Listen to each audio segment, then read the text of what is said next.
From the kitchen of the cabin, it's the 5 Games for Doomsday review. Papa Paolo. I'm friends with a lot of computer programmers. There are 2 main reasons for this. Firstly, I live in a city where it's basically the only decent job you can get, and your remuneration will allow you to live like an unelected parasite. The second reason is that I'm into board games.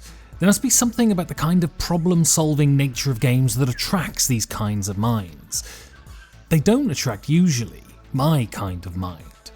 My kind of mind can impotently fester resentments. My kind of mind can forge long chains of expletives and fire them out like an AR-15. What it can't do is win at board games. Or life. But that's a far longer and far more boring story. If you want to hear that story, just buy me some pints and watch me go. Through osmosis, I've picked up a few things from my code-writing acquaintances. I've learnt that Haskell is for supercilious pricks. That's an in-joke, by the way.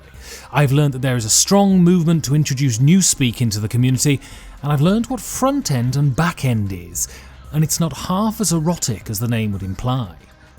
Now, any of you who program computers can feel free to pick me up on any errors I make, and you will, but as I understand it, back-end is where all the work happens, and front-end is the dashboard. It's how a species of great and sometimes not so great apes interact with it.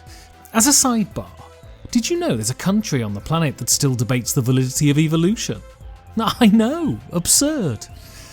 In games, the back end is where all the mechanics live, and the front end is the graphic design and the art and all of those things that help us interact with the back end.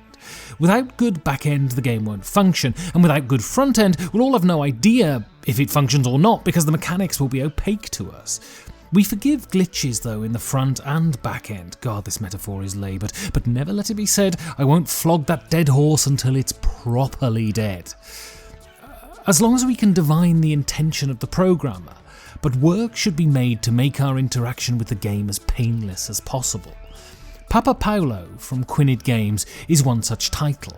In their quest for character and verisimilitude, they've presented difficulties in access, but with a little perseverance they can be overcome.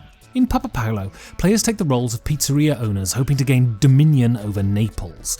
In the first phase of the game, players will acquire tiles to extend their area of influence, develop their infrastructure and gain sponsorship. The second phase is where players bid for routes and deliver the pizzas they've made. I want to start by saying that Papa Paolo is a very enjoyable game of back and forth. This is a Euro game with teeth, where you can build your own empire while simultaneously limiting the opportunities of your opponents. The biggest drawback with Papa Paolo, though, is with the graphic design. I don't usually talk about these things because if it's not bad enough to be intrusive, I don't feel the need to talk about it. But here it presents initial hurdles that can dampen enthusiasm. Spaces are indistinct when they should be vivid and vice versa. I find the initial setup frustrating. There is a need to place pieces on particular spaces and these are hard to find in the jumble of the board. There is simply too much to look at. It's muddled and cluttered. This is an example of too much front end. It should be pared back and cleaner. Don't make a game any more difficult to play than it need be.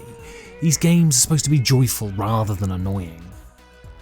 That being said, when these hurdles have been Colin Jacksoned, one for the teenagers, Papa Paolo is a game that encourages the kind of thought that makes games so fun. There are decisions here. Should I eschew the taking of tiles to do actions, and when should I do it? Money is important but not paramount, so the timing on when to take money is difficult to determine. There is no greater feeling in games than to be offered 2 great options and have to dispense with one of them. This happens a lot in Papa Paolo, especially in the first phase, and is loads of fun. The bidding in this game vacillates between vicious and fraternal.